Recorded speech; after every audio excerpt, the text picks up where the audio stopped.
Welcome back to Take Out All. FBI Director Kash Patel and government-funded flights. It's kind of a topic. This time it was about, well, going to the Olympics, Milan, trip to Italy. And spotted is one way of describing it. It was hard to miss the FBI director with the U.S. gold medal winning men's hockey team. In the locker room, there was beer involved, Anyway, he got there on a government plane, but he has a history on talking about FBI directors and their government-funded flights. Let's listen. I'm not the defund everything guy. I'm just saying Chris Wray doesn't need a government-funded G5 jet to go to vacation. Maybe we ground that plane. Or maybe not. Let's bring in our political panel. Co-founder of the Progressive Change Campaign Committee, Adam Green, former Michigan Republican Congressman Fred Upton. Fred, Kash Patel, and the plane. You know what?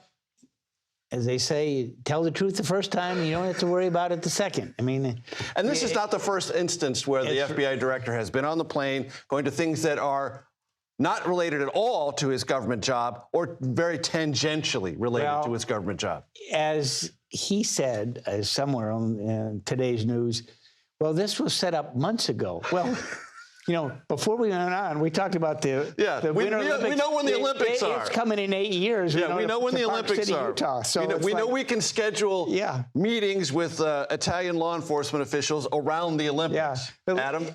Well, imagine if Kash Patel... he wasn't for prohibition, though, right? I mean, that's...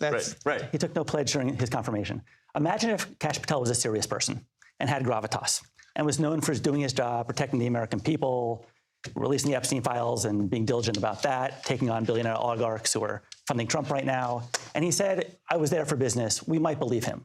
But nothing in his record, nothing in his reputation says this is a serious guy.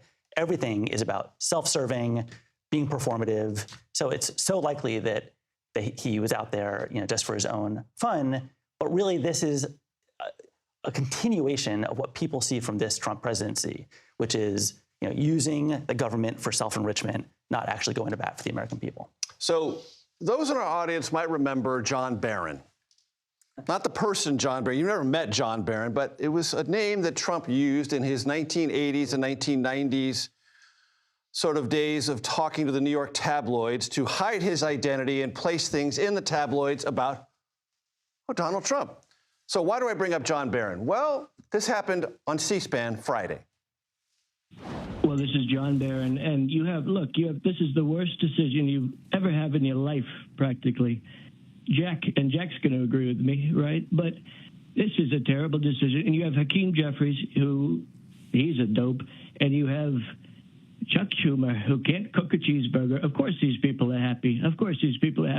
But true Americans will not be happy. C-SPAN had to put out a statement today that was not President Donald Trump posing as John Barron, calling into C-SPAN after the Supreme Court nullified his emergency use of tariffs on Friday. Fred, were you fooled? Well, did you think that was Trump? Actually, I did not think it was him. And like you and you, Adam, we've listened to Trump a lot, right? I mean, I was driving back here since on summer Friday 2015 from Michigan, so I had an 8.5-hour drive, and we listened to the entire press conference that he had on Friday after the decision. My wife said, that is not quite the accent that Trump has. He was trying, though. He tried. I mean, the problem is it was plausible, right? Right? I mean, again, a continuation. Trump is not someone who is focused on the problems of the American people. He's the kind of person who would call into C-SPAN and loves talking to reporters at 11 p.m. at night and loves just riffing and tearing down the White House and doing anything but actually doing his job that people expect him to do. He'll do it next week. Now exactly. He'll call it a C-SPAN eventually. That's true. So I want to talk to you about the Texas Senate Democratic primary, Adam, because this is kind of in your wheelhouse. And I came across, anyone can come across it, who's a subscriber to the New Yorker, as I am. I know what that category that puts me in. Guilty as charged. Anyway, James Tallarico, Jasmine Crockett. There's a fascinating thing I want to read to you that comes from the new Democratic Party chair in Texas, Kendall Scudder.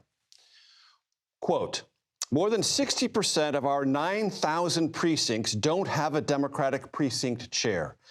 And the bottom 20 precincts for turnout in the last election were blue ones. You can't put a sack of flour in the oven and make biscuits. This goes to what the state of the Democratic Party is or isn't in Texas, quite separate from whoever the nominee may or may not be. Evaluate that. Yeah. Well, first, let's make a little news right here. Okay. We have about 10,000 members in Texas. We surveyed them recently. Your organization. Our organization, Progressive Change Campaign Committee. And by 57% to 23%, people favored James Tallarico. That says that he is inspiring people right now. And I believe that this race is, in some circles, being misinterpreted as left versus moderate. Those labels don't really matter. What it actually is are Democrats content to just be an anti-Trump party? And Jasmine Crockett is an effective partisan jouster. Or are we going to have a vision and inspire people again and fight on economic grounds for working people, for corporate accountability, for better quality of life? And that is what he has made the centerpiece of his campaign.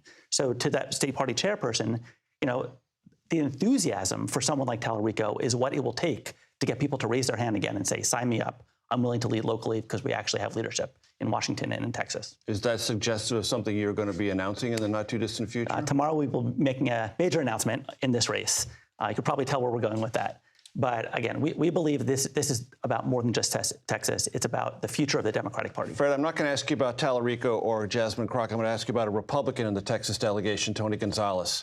An aide committed suicide by setting herself on fire. Romantic links to Tony Gonzalez. There are now text messages that have come out, and more Republicans are saying this cannot go on. You know, it can't. It's trouble. I served with Gonzalez. Their primary, as we know, is next Tuesday. He has a primary. It was a tough road, going to be a tough road for him anyway. But it's pretty easy to figure out if this is real or not.